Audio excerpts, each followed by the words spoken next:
Hola queridos amigos, bienvenidos a esta entrega número 53, del podcast. Hoy vamos a hablar de los 4 jinetes, o podemos ponerle una de los 4 jinetes del Apocalipsis, para que suene un poco más terrible, ¿no? Hoy en día que se habla tanto del tema, quiero decirles que de verdad estoy disfrutando mucho el poder preparar esta serie de Apocalipsis. Estoy aprendiendo un montón con lo que estoy leyendo y de verdad es un libro que me está transmitiendo más esperanza que terror. En primera instancia uno piensa mucho eso, ¿no? De Apocalipsis, y mi propósito ha sido dar una mirada diferente gracias a las personas que interactuando conmigo me cuentan un poco qué tal les ha parecido la serie, esta mirada que les estoy proponiendo de Apocalipsis.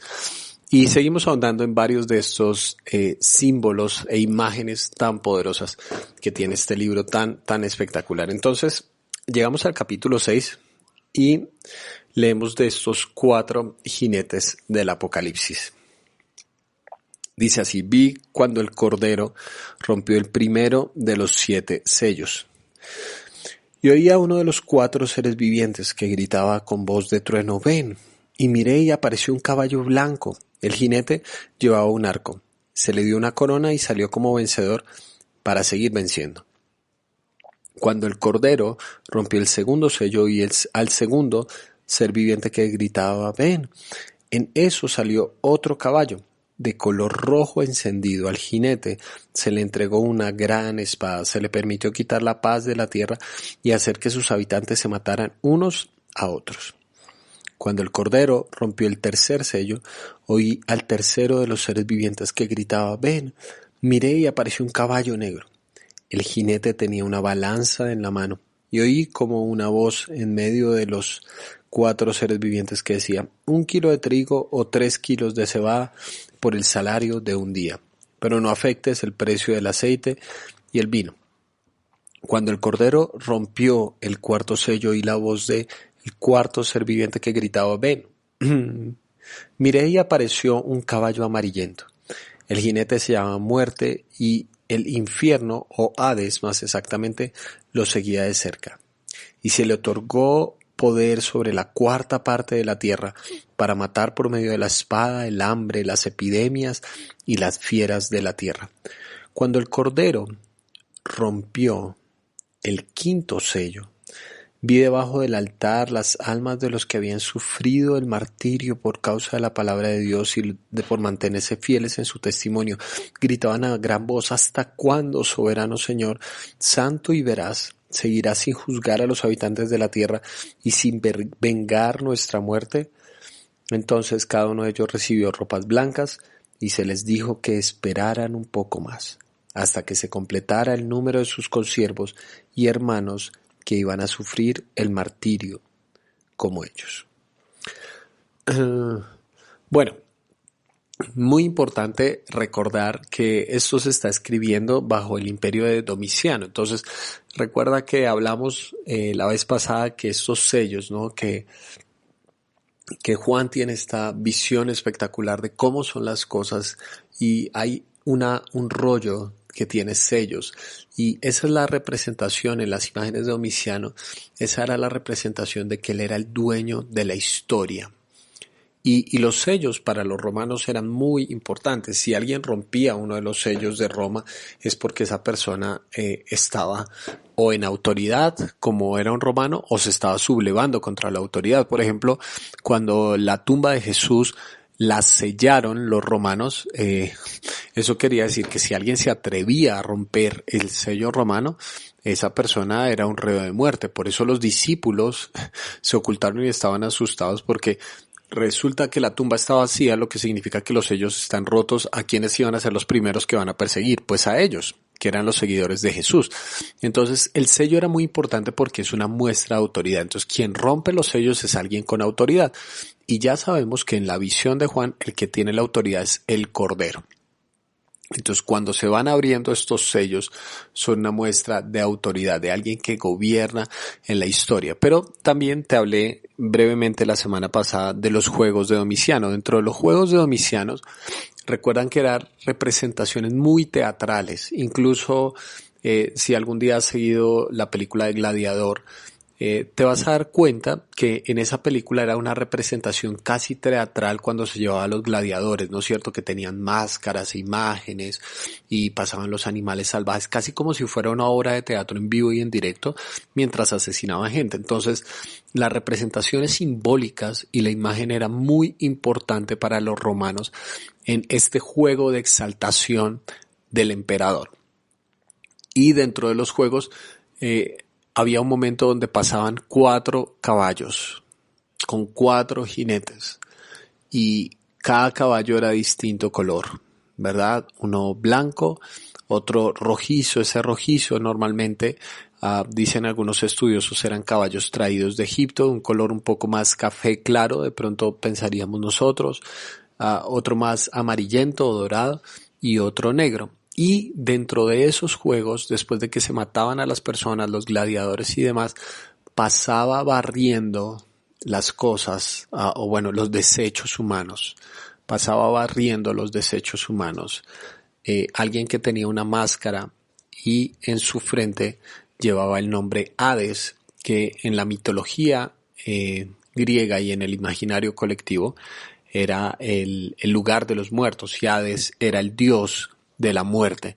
Entonces ves cómo todas estas imágenes eran tan poderosas dentro de el imaginario colectivo de la representación de los juegos de Domiciano. Entonces, Juan, como es muy inteligente y entiende todo lo que está pasando a su alrededor, cuando una persona lee esto, se conecta automáticamente con los juegos de Domiciano, y él está usando esto como una catapulta para dar el mensaje verdadero. Es para decir, en el fondo, la historia es distinta.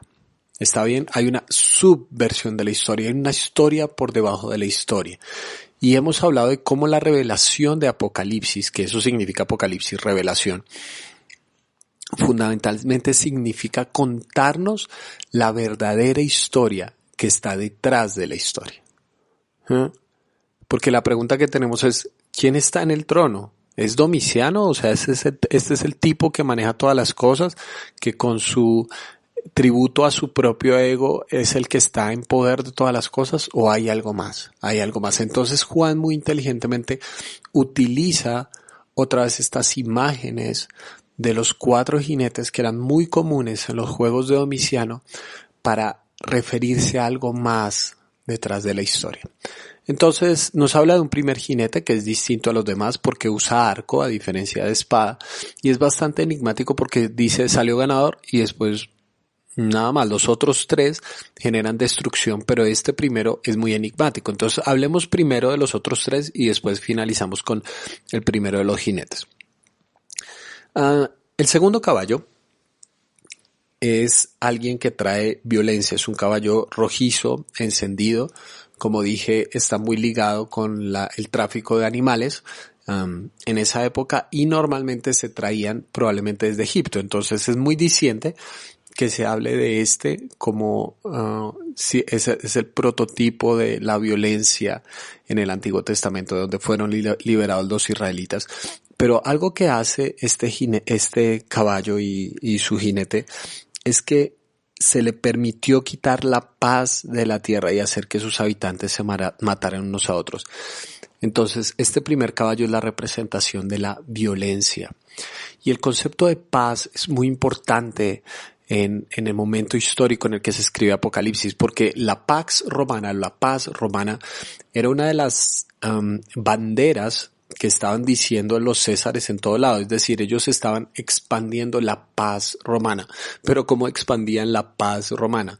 Con violencia. ¿Sí? Simplemente era paz para ti si estabas de acuerdo con el imperio. Si te negabas a cumplir los tributos que te decía el César, si te negabas a doblar tu rodilla delante del César, ellos te iban a matar. Y en algún momento, obviamente, la pregunta es, ¿cómo así que se matan unos a otros? Pues es la verdad.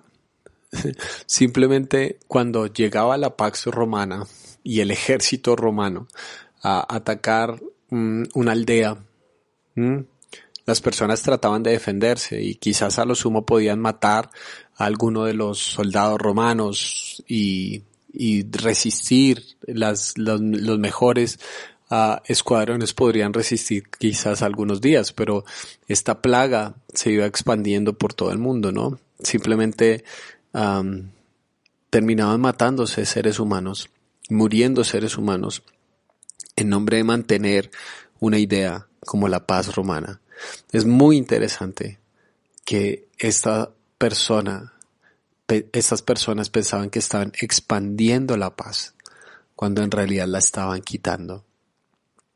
Porque una paz que está fundamentada en la violencia, no es paz en absoluto. Una paz que está fundamentada en la violencia, no es paz en absoluto. Si tú necesitas las armas para defender la paz que promueves, no es una paz verdadera. Entonces, este primer caballo es esa representación, ese nivel de absurdo que estaba descansando en la mentalidad romana y que aún hoy en día descansa en muchas mentalidades. Cuando se usa la violencia como el lenguaje principal, ¿no es cierto? Cuando se usa la violencia para acabar todo lo que no está de acuerdo conmigo, y lo que no está de acuerdo conmigo es lo que me quita la paz, entonces yo extermino a aquellos que están en contra de mi visión para promover, entre comillas, una paz. El segundo, o el tercero más bien, de los jinetes, es muy interesante porque es un caballo negro y tienes una balanza en la mano y una declaración muy diciente, porque dice 1 kilo de trigo o 3 kilos de cebada por el salario de un día, pero no afectes el precio del aceite y del vino. En un comentario leí, porque me llamó mucho la atención esta frase, y en un comentario que se lo recomiendo, el comentario latinoamericano, el comentario contemporáneo, y es latinoamericano. El autor del comentario del Apocalipsis dice que en los estudios se ha demostrado que Domiciano, dentro de sus propósitos de expansión, una base muy importante era la economía, obviamente. Pero entonces, ¿cómo lo logró? Favoreciendo a aquellos que traficaban con los productos más costosos. ¿Cuáles eran? El aceite y el vino. Y él castigaba los productos más básicos de la canasta, que eran la cebada y el trigo. Entonces eso quiere decir que las personas más pobres que trabajaban en el jornal, en el día a día, cuando iban al mercado, iban con lo que ganaron ese día, con las monedas que ganaron ese día. Y cuando iban a comprar, se encontraban que los precios eran tan inflados, sí, eran tan exagerados, que a lo sumo podían comprar 1 kilo de trigo o 3 kilos de cebada. Y este sistema económico, que era opresivo con los más necesitados, con las personas que trabajaban del día a día, era muy benéfico para los más poderosos, para aquellos que traficaban con aceite y con vino. Muy diciente, ¿no? Que este jinete trae destrucción por medio de la economía, una economía injusta que premia a los más codiciosos si están en el lugar adecuado de la pirámide, si están más arriba, ¿no? Y te das cuenta entonces que no se trata simplemente de algo que va a suceder, sino que ha sucedido todo el tiempo. Los sistemas son positivos para quienes están en el tope, ¿verdad? Para quienes están arriba. En América Latina tenemos una serie de reclamos y de dolores, porque las personas más poderosas se les dan una serie de beneficios, mientras que aquellos que trabajan por el día a día se ven limitados, oprimidos, que cuando les suben 100, 200, 300 pesos al transporte, 100, 200, 300 pesos a la comida diaria, fundamentalmente les toca escoger entre comer o pagar un transporte. Les toca escoger ya no si pueden entre una variedad de comidas, sino lo que tienen y lo que pueden, a lo que pueden acceder. Estos sistemas que simplemente benefician a unos pocos pero que no bendicen a los demás. Y entiéndeme, por favor, que no se trata aquí una conversación entre socialismo o comunismo, sino de cómo la codicia del ser humano es tan injusta. Se han hecho estudios incluso hoy en día que hay suficientes recursos en todo el planeta para alimentar a todo el mundo, a todo el mundo. O sea, el hambre no debería existir en el planeta, pero los recursos se estancan en menos de un 10% de la población más rica del mundo. Lo que se gasta en los Estados Unidos en helados, en un año sería suficiente para darle agua potable a todos los lugares del planeta que hoy en día no lo tienen. Los Estados Unidos, un país, lo que se gasta en helados, que ni siquiera es básico para la subsistencia, sería suficiente para que todo el planeta tuviera agua potable, que es fundamental para la vida. Y el cuarto caballo es la muerte, que está ligado al Hades. Como te dije, esta imagen, ¿no es cierto?, del lugar de los muertos. ¿Y cómo mata este caballo? Por medio de la espada, otra vez la violencia, el hambre, las epidemias y las fieras de la tierra. Entonces, ves cómo todos estos males que terminan, algunos naturales, otros creados, la enfermedad, etcétera, entonces vienen y traen maldad a todas las personas, y más que maldad traen muerte y traen tristeza y traen desasosiego. Esto de las fieras me llamó mucho la atención porque en los circos romanos se empezaron a usar fieras para matar a las personas. Y era una costumbre muy antigua de los imperios. Recuerda que a Daniel se le lanzaron al foso de los leones. Es decir, se usaban los animales como armas para matar y torturar a las personas. Hemos dicho una y otra vez que Apocalipsis no es algo que sucederá, sino que es la descripción de lo que ha sucedido siempre. No es que la economía vaya a ser injusta, es que la economía a lo largo de la historia ha cobrado muchos muertos. No es que la violencia vaya a aparecer algún día, la violencia ha estado entre nosotros desde siempre. No es que las epidemias en algún momento vayan a aparecer, sino que a lo largo de la historia ha habido un montón de epidemias y gente muerta, y ya no solamente por las epidemias, sino por el simple hecho de no poder acceder a la salud, porque se suman todas estas catástrofes y nos damos cuenta que no es que el mundo en algún punto, en un cataclismo cósmico, se vaya a destruir, sino que se ha tejido nuestra propia destrucción a lo largo de la historia. Miles de personas podrían sobrevivir a una pandemia como en la que nos encontramos mientras estoy grabando esto, con lo del coronavirus. Una pandemia de estas se podría solventar de una mejor forma si tantos recursos para la salud no hubieran sido desviados, si tanta gente no se hubiera robado tanta plata. No tendríamos miedo de que las unidades de cuidados intensivos estuvieran a su límite. ¿Por qué? Porque desviaron los recursos simplemente para sus bolsillos. Entonces, otra vez, ves una y otra vez a lo largo de la historia cómo estos caballos han estado cabalgando por nuestro mundo. No es que un día vaya a aparecer 3 caballos en el cielo que nos van a matar a todos. Es que estos caballos han estado cabalgando a lo largo y ancho de la historia. Cabalgaron en el momento de la historia de Juan. Y cabalgan aún hoy entre nosotros. Por eso lo liga con el otro sello, porque la pregunta de los santos es: ¿hasta cuándo, Señor? ¿Hasta cuándo? ¿Quién está en control de todo esto?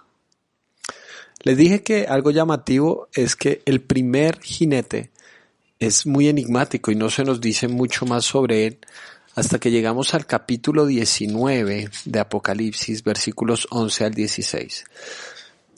Y vuelve a aparecer este jinete del caballo blanco que dice así: Luego vi el cielo abierto y apareció un caballo blanco, su jinete se llamaba Fiel y Verdadero.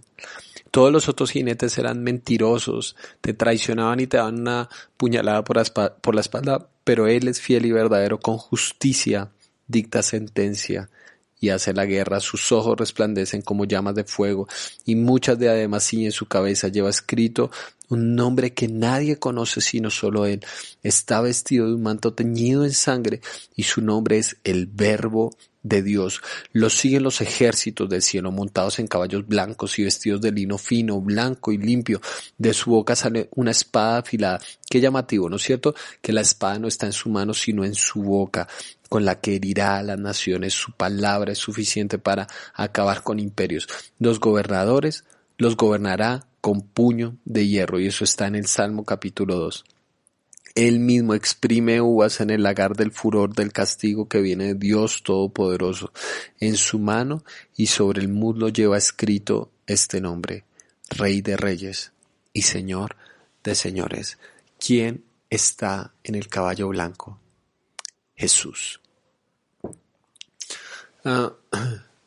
Entonces, te das cuenta que Apocalipsis es multidimensional en sus imágenes, porque Jesús es el Cordero, pero también es el león, pero también es el jinete que está en el caballo blanco. Son todas formas de decir que el que está a cargo de la historia es Él, y Él va a conquistar la historia, y Él le va a ganar a todos los otros jinetes de todos los otros caballos, pero de una forma diferente, porque la espada no está en su mano, la espada está en su boca. Gobernará con puño de hierro, pero ese puño de hierro fue diferente porque Él absorbió sobre sí mismo la violencia, por eso su ropa está teñida en sangre.